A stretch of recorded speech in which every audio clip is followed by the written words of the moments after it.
नमस्कार मंडळी, ठरलं तर मग या मालिकेच्या आजच्या भागात आज आपण बघणार आहोत सायलीने अर्जुनसाठी पालकाची हिरवी थालीपीठं बनवलेली असतात, परंतु अर्जुनने मात्र थालीपीठांकडे ढुंकूनही बघितलेलं नसतं।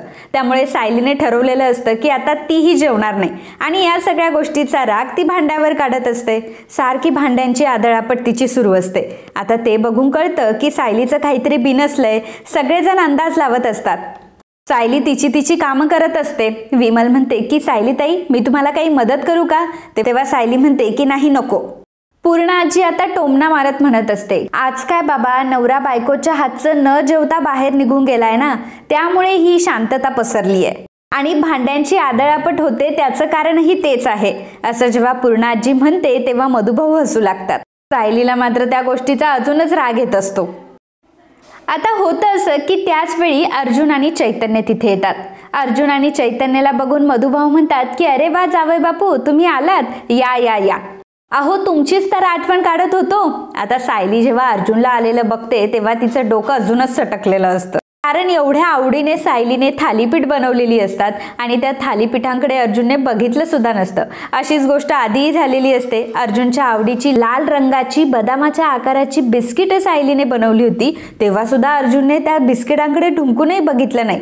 आणि सेम आता तीच सिच्युएशन आलेली असते, फक्त आता थालीपीठ असतात आणि त्या थालीपीठांकडेही अर्जुनने बघितलेलं नसतं। त्यामुळे सायलीला अर्जुनचा खूप राग आलेला असतो। अर्जुनकडे ती रागाने बघत असते। मित्रांनो, मला माहिती आहे की तुम्ही आपल्या व्हिडिओला लाईक करायला विसरलाय आणि त्याचीच आठवण करून देण्यासाठी मी आली आहे। प्लीज प्लीज प्लीज आपल्या व्हिडिओला लाईक करा आणि आमची मदत करा, धन्यवाद। अर्जुनही रागारागात घरात येण्याचं नाटक करतो। मधुभाऊ म्हणतात की काय मग जावई बापू, आज तुम्ही लवकर आलात? अर्जुन एक नाही दोन नाही तसाच उभा असतो। पूर्णाजी म्हणते की काय रे अर्जुन, बाहेर गेला होतास ना, जेवलास की नाही तू?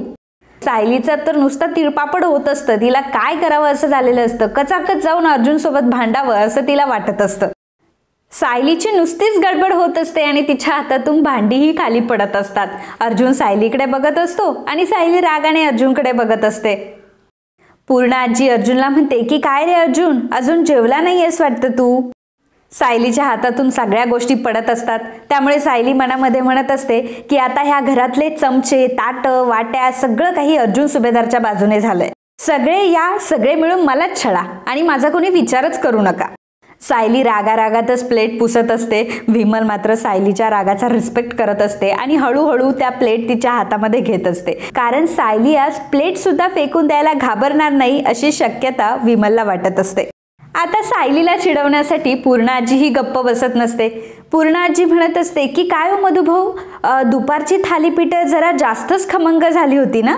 मधुभाऊ म्हणतात की म्हणजे काय पूर्णा मॅडम, मी तर एकदम तुडुंब जेवलोय बरं का। पूर्ण आजी चैतन्याला विचारते की काय रे चैतन्य, तू थालीपीठ खाल्लीस ना पालकाची?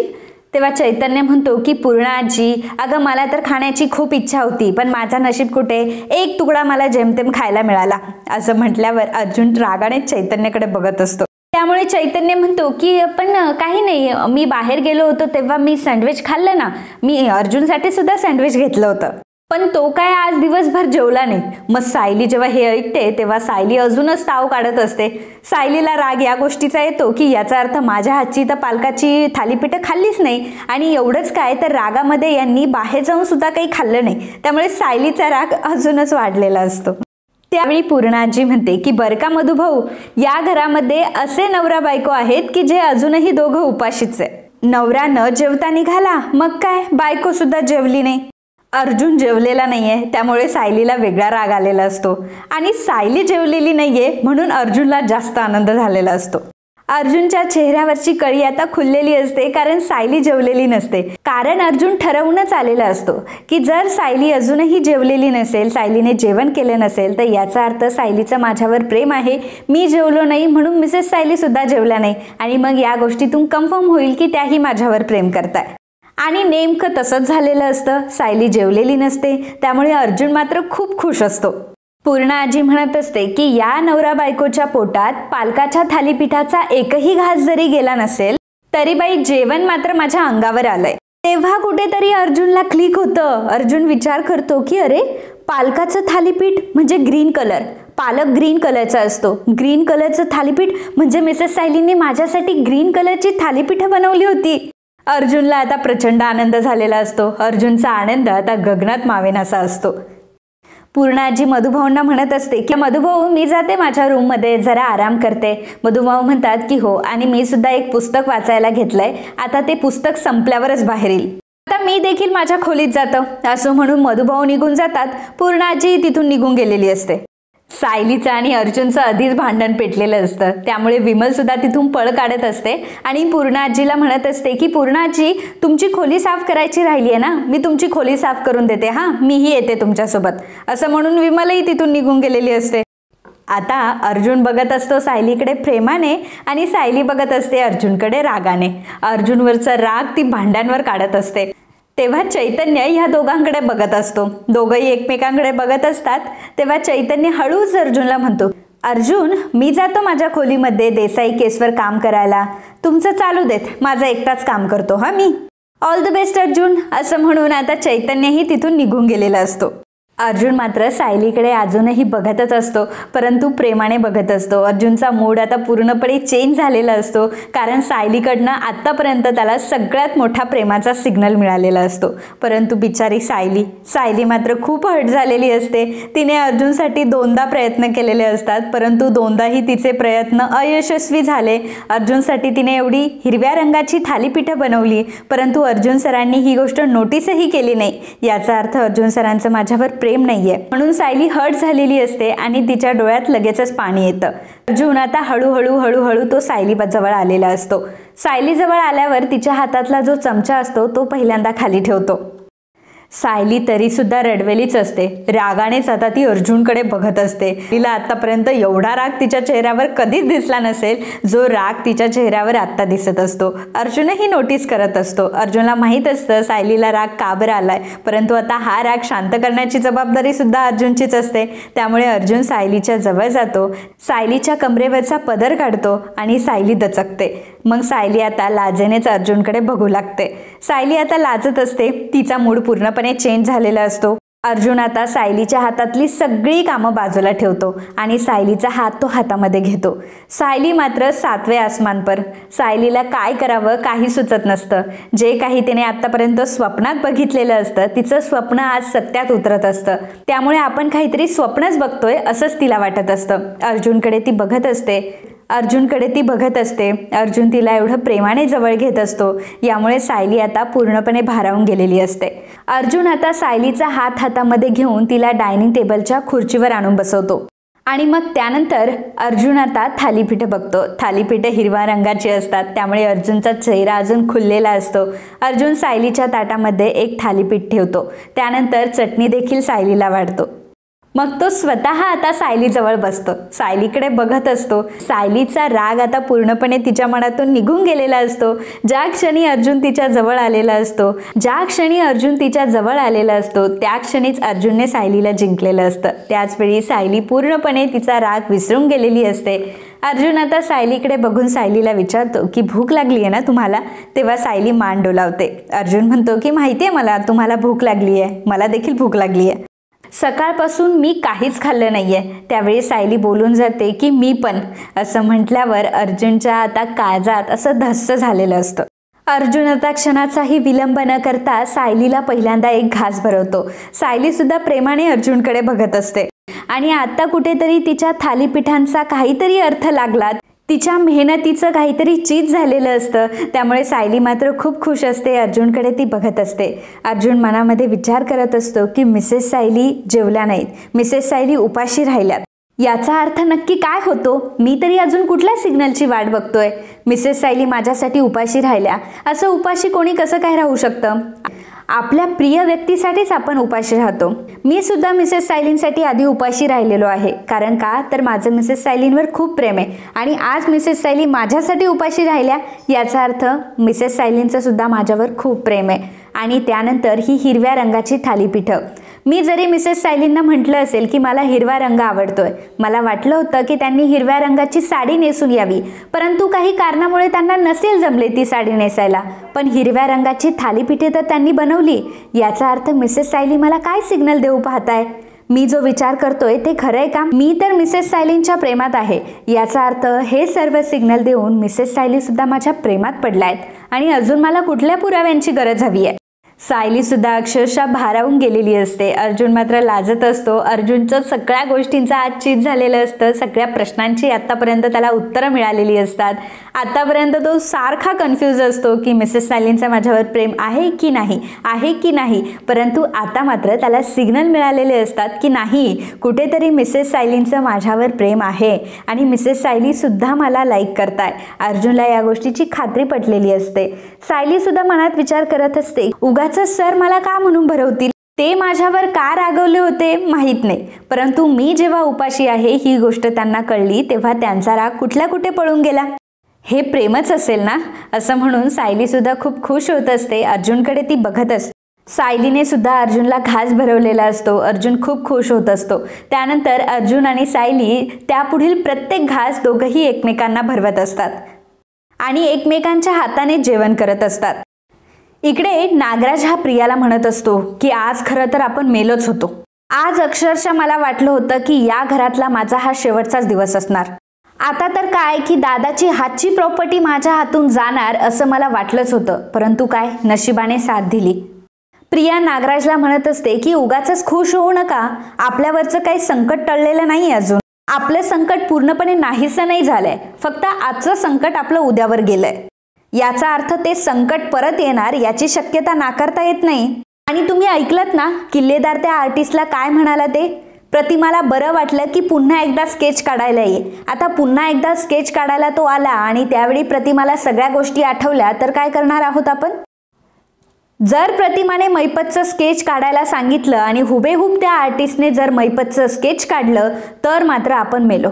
कारण जर मैपत पकडला गेला तर आपला ठाव ठिकाणा लागायला जास्त वेळ लागणार नाही. यामध्ये तुम्हीही फसले जाल आणि तुमच्यामुळे मीही फसले जाईल. नागराज म्हणतो की नाही ग, कळतंय मला, ह्या सगळ्या गोष्टी मला कळताय. या जर गोष्टीमधला एक धागा जरी दादाच्या हाती लागला ना तरी सुद्धा आपण पक्के मेलो. दादाला एक धागा सुद्धा पुरेसा आहे. दादा ही सगळी केस अशी सॉल्व्ह करून टाकेल आणि मग काय, माझं तुझं आपल्या दोघांचं आयुष्य जेलमध्ये आणि आपल्यासोबत ते साक्षी आणि मैपत सुद्धा येतील. प्रिया नागराजला म्हणते की ओ, मला तुमचं काही माहीत नाही आहे, परंतु माझं सगळं आयुष्य अजून बाकी आहे. मला माझं आयुष्य आनंदात जगायचंय आणि ऐशो आरामात जगायचंय. मला तुमच्यासारखं या सगळ्या गोष्टीमध्ये अडकायचं नाहीये. आज प्रतिमामुळे आपण वाचलोय. आज प्रतिमाला मैपतचा चेहरा आठवला नाही म्हणून आपण वाचले. उद्या प्रतिमामुळे आपण मरू सुद्धा शकतो. उद्या जर जाऊन प्रतिमाला मैपतचा चेहरा आठवला तर मग मात्र आपलं काही खरं नाही. त्यावेळी नागराज म्हणतो की प्रिया, अगं एकदा जर चटका लागला ना तर माणूस ताक सुद्धा फुंकून पित असतो आणि प्रतिमाने तर आपल्याला खूप मोठा चटका दिलाय. त्यामुळे हिला जिवंत ठेवण्याची रिस्क मात्र आपण घेऊ शकत नाही. उद्या ती जिवंत तर असायला पाहिजे ना मैपतचं स्केच काढायला. काल रात्रीचा आपला प्लॅन फ्लॉप झालाय, परंतु काहीही करून आता प्रतिमाला मुक्ती मिळायला हवी. जर प्रतिमाला मुक्ती मिळाली तर आणि तरच आपण इथे आनंदात राहू शकतो. प्रिया नागराजला म्हणते की आता आपल्याला हार मानून चालणार नाही. काल रात्री जे नाही घडलं ना ते मात्र आज रात्री घडणार हे कन्फर्म. परंतु आता आपल्याला चांगला प्लॅन करावा लागेल आणि प्लॅन वर्कही करून दाखवावा लागेल तरच आपला काहीतरी उपयोग आहे. नाहीतर आपल्या दोघांनाही जेलमध्ये सडावं लागेल. आता ही प्रतिमा आपल्याला डोईजड व्हायला लागली आहे. ह्या प्रतिमाला आपण डोक्यावर नाही नाचून देऊ शकत. त्यानंतर संध्याकाळच्या वेळी प्रतिमा इथे रूममध्ये बसलेली असते. त्यावेळी प्रिया तिथे येते. नागराज आणि रविराज सुद्धा प्रतिमाच्या रूममध्ये असतात. प्रिया तिथे येते आणि तिने जेवणाचं ताट आणलेलं असतं. प्रतिमाला ती म्हणत असते की आई, हे बघ मी तुझ्यासाठी जेवण आणलंय, 2 घास खाऊन घे बरं. एक काम करते, मीच तुला भरवते. प्रतिमा म्हणते की नाही नको, मी नंतर जेवेल. आता प्रतिमा नाही म्हटल्यावर प्रिया ही नागराजकडे बघू लागते. नागराज तिला इशारा करून सांगत असतो की पुढचं काहीतरी बोल. त्यामुळे प्रिया आता एवढंसं तोंड करते आणि उगाचच नाटकं करत म्हणत असते की ठीक आहे, आता आईला जर माझ्या हातचं खायचं नसेल तर काही प्रॉब्लेम नाही. बाबा, आईला तर माझ्या हातचं खायचं नाहीये हो, परंतु तुम्ही तरी भरवा ना तिला. त्यामुळे रविराज आता प्रियाच्या हातून जेवणाचं ताट घेतो आणि प्रतिमाला तो म्हणत असतो की प्रतिमा, चल बरं आता लवकर खाऊन घ्यायचं. आता जेवणाला अजिबात नाही म्हणायचं नाही, पटपट जेवून घे बरं. तरी प्रतिमा जेवत नसते. नागराज म्हणतो की अगं असं काय करतीये, तुझ्या तन्वीने एवढं चांगलं ताट भरून आणलंय. आपली तन्वी तुझी किती काळजी घेत असते. प्रेमापोटी ती हे सगळं करतीये ना, त्यामुळे तूही तिच्या प्रेमाचा आदर कर. तिने एवढं तुझ्यासाठी जेवण आणलंय तर जेवण करून घे. वहिनी, तुला वरण भात नाही खायचं आहे का मला सांग. मी एक काम करतो, मी सुमनला सांगतो की तुझ्यासाठी दुसरं काहीतरी बनव. नागराज असं म्हटल्यावर प्रतिमा विचार करू लागते की माझ्यामुळे उगाचच सुमनला त्रास कशाला आणि उगाचच कशाला दुसऱ्या भाज्या बनवायच्या. त्यामुळे प्रतिमा नागराजला म्हणते की नाही, या सगळ्या गोष्टींमध्ये सुमनला त्रास नको. माझं मी जेवते, जे काही वाढलंय ते जेवेल मी. मग त्यावेळी आता प्रतिमा रविराजच्या हातातून जेवणाचं ताट घेते आणि प्रतिमा आता चक्क जेवण करत असते. प्रियाने जे वाढून आणलेलं असतं ते जेवण आता प्रतिमाने जेवलेलं असतं. ते बघून नागराज आणि प्रिया हे दोघंही एकमेकांकडे बघत असतात. आता त्या जेवणामध्ये नक्की आहे तरी काय याचा तर अजून खुलासा झालेला नाहीये. परंतु प्रतिमा ज्यावेळी जेवण करत असते त्यावेळी हे नागराज आणि प्रिया दोघंही हसत असतात आणि खूप विचित्र पद्धतीने तिच्याकडे बघत असतात. जणू काही त्या जेवणामध्ये त्यांनी काहीतरी ॲड केलंय, जेवणामध्ये त्यांनी काहीतरी मिक्स केलंय आणि ते खाल्ल्यानंतर प्रतिमा आता हे जग सोडून निघून जाणार अशी त्या दोघांनाही खात्री असते. ह्या नजरेने ते दोघं बघत असतात. प्रतिमा मात्र मनसोक्त जेवण करत असते. प्रतिमाला जेवताना बघून रविराजलाही बरं वाटलेलं असतं, कारण 2 दिवसापासून प्रतिमा चांगली जेवलेलीही नसते. त्यामुळे प्रतिमा जेवण करत असताना रविराज तिच्याकडे बघत असतो. प्रतिमाने आता ताटातलं सगळं जेवण संपवलेलं असतं आणि मग उठून ती ताट ठेवायला जाणार तेवढ्यातच प्रिया म्हणते की अगं आई, तू कशाला त्रास करून घेतेयस, दे माझ्याकडे ताट, मी नेऊन ठेवते. मग प्रिया आता ते ताट हातामध्ये घेते आणि जाता जाता प्रतिमाला म्हणत असते की बरं आई, आता तू कसलीही काळजी करू नकोस हां, आता तू शांतपणे झोप. आणि आई प्लीज तू असं खाली झोपत जाऊ नकोस ना गं, मला खूप वाईट वाटतं अगं, तू अशी खाली झोपते, मी अशी वर झोपते आणि तू प्लीज असं खाली नको ना झोपू, तू माझ्याजवळ झोप ना. आता मी तुझी लेकच आहे ना, माझ्यासोबत झोपायला काय प्रॉब्लेम आहे तुला. रविराज म्हणतो की हो प्रतिमा, मी सुद्धा तुला म्हणणारच होतो, अगं तू असं खाली नको झोपत जाऊ, हे तुझं घर आहे, तुझ्या हक्काचं घर आहे. मग मला सांग बरं, तुला जमिनीवर झोपायची काय गरज आहे, कशाला तू जमिनीवर झोपतेस. रविराजचं बोलणं प्रतिमाला पटतं. त्यामुळे प्रतिमा मान डोलावते आणि म्हणते की मी जमिनीवर नाही झोपणार, मी इथून पुढे बेडवरच झोपेल. त्यामुळे प्रिया आणि नागराजचा रस्ता तर अजूनच मोकळा झालेला असतो. प्रिया आणि नागराज दोघंही एकमेकांकडे बघत असतात. परंतु आता प्रतिमा पुढे पुढचं नक्की कुठलं संकट उभं राहणार आहे या गोष्टीची खबर मात्र कोणालाच नसते. तर इकडे रात्रीची वेळ असते आणि अर्जुन आणि सायली दोघंही रूममध्येच असतात. अर्जुन त्याचं पुस्तक वाचत बसलेला असतो आणि सायली झोपण्याची तयारी करत असते. ती कपाटामधून उषा वगैरे काढत असते. त्यावेळी सायली अर्जुनकडे बघत असते, म्हणजे चोरून चोरून ती अर्जुनकडे बघत असते आणि अर्जुनही चोरून सायलीकडे बघत असतो. तसंही बघण्याचा कार्यक्रम सुरू असतो, परंतु दोघांच्याही नकळत ह्या सगळ्या गोष्टी चाललेल्या असतात. एक म्हणजे दोघंही प्रचंड खुश असतात. आज जे काही झालेलं असतं त्यामुळे ते भारावून गेलेले असतात. बरं, फक्त एकालाच नाही तर दोघांनाही प्रेमाचे सिग्नल मिळालेले असतात. सायलीला प्रेमाचा हा सिग्नल मिळालेला असतो की अर्जुनने हिरवी थालीपीठं खाल्लीच तर खाल्ली, सोबतच मला स्वतःच्या हाताने जेवण भरवलं. असं फक्त आपला जवळचा व्यक्तीच करू शकतो ज्याचं आपल्यावर प्रेम आहे आणि अर्जुन सरांनी आज ते माझ्यासाठी केलं, याचा अर्थ अर्जुन सरांचं माझ्यावर प्रेम आहे. आणि अर्जुन तर भारावून या गोष्टीमुळे गेलेला असतो की मिसेस सायली माझ्यासाठी उपाशी राहिल्या, मी जेवलो नाहीये म्हणून मिसेस सायली सुद्धा जेवल्या नाही. असं तर तीच व्यक्ती करू शकते ज्या व्यक्तीचं आपल्यावर प्रचंड प्रेम आहे, कारण कोणी कोणासाठी उपाशी तर अजिबात राहणार नाही. उपाशी तर फक्त तोच व्यक्ती राहू शकतो ज्याचं आपल्यावर प्रेम आहे. याचा अर्थ मिसेस सायलींचं सुद्धा माझ्यावर प्रेम आहे.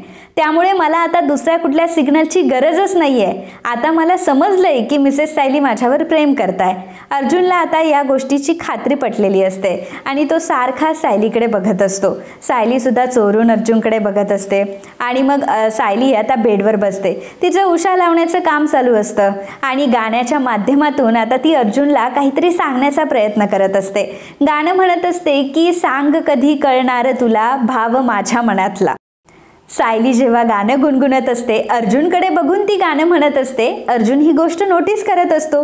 अर्जुनला जरी त्या गाण्याचा अर्थ कळत नसला तरी सुद्धा अर्जुनला ही गोष्ट मात्र नक्की माहीत असते की मिसेस सायली आजकाल जरा जास्तच गाणं गुणगुणायला लागलं. हे गाणं माझ्यासाठी मिसेस सायली गात असतील का? मिसेस सायली, तुम्हाला वाटत असेल की मला गाण्यांचा अर्थ कळत नाहीये, परंतु यावेळी मात्र तुमच्या गाण्याचा अर्थ मला बरोबर समजलाय हा, असं मनात अर्जुन म्हणत असतो.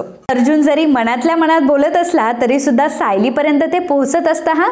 त्यामुळे सायली अर्जुनला विचारते की अर्जुन सर, तुम्ही काही म्हणालात का मला? अर्जुन तर अगदी डोळे फाडून सायलीकडे बघत असतो, विचार करत असतो की मी तर मनात मिसेस सायलींशी बोलतोय, मिसेस सायलींना माझ्या मनातलं कसं काय ऐकायला जातंय? कदाचित यालाच प्रेम म्हणतात. मिसेस सायली सुद्धा माझ्या प्रेमात आहे. त्यामुळे अर्जुन अजूनच खुश होत असतो. अर्जुन म्हणतो की नाही मिसेस सायली, मी काही नाही म्हणत आहे तुम्हाला, मी माझं पुस्तक वाचतोय ना. अर्जुन पुन्हा पुस्तकामध्ये बघतो आणि मग त्याला एक गोष्ट क्लिक होते. मग तो विचार करू लागतो की याचा अर्थ त्या दिवशी मिसेस सायली माझ्यासाठी गाणं म्हणत होत्या, तेव्हा त्या त्यांच्या मनातल्या गोष्टी मला सांगण्याचा प्रयत्न करत होत्या. त्यांचंही माझ्यावर प्रेम आहे ही गोष्ट त्या मला सांगण्याचा प्रयत्न करत होता. आणि मी सुद्धा किती मूर्ख आहे की मला त्या गाण्यांचा अर्थच कळला नाही. मिसेस सायलींनी तर मला आतापर्यंत किती वेळा सिग्नल दिले आणि मी किती मूर्ख आहे की मिसेस सायलींना मी ओळखूच शकलो नाही. मिसेस सायलींच्या मनात नक्की माझ्याबद्दल काय भावना आहे मिसेस सायलींनी किती वेळा माझ्यासमोर व्यक्त केल्या आणि मला गाण्याचा अर्थसुद्धा समजला नाही. येस, मला आता समजलंय की मिसेस सायलींनी ती गाणी माझ्यासाठी म्हटली होती आणि गाणे म्हणजे त्यांच्या मनातला भाव माझ्यापर्यंत पोहोचवण्याचं एक साधन होतं.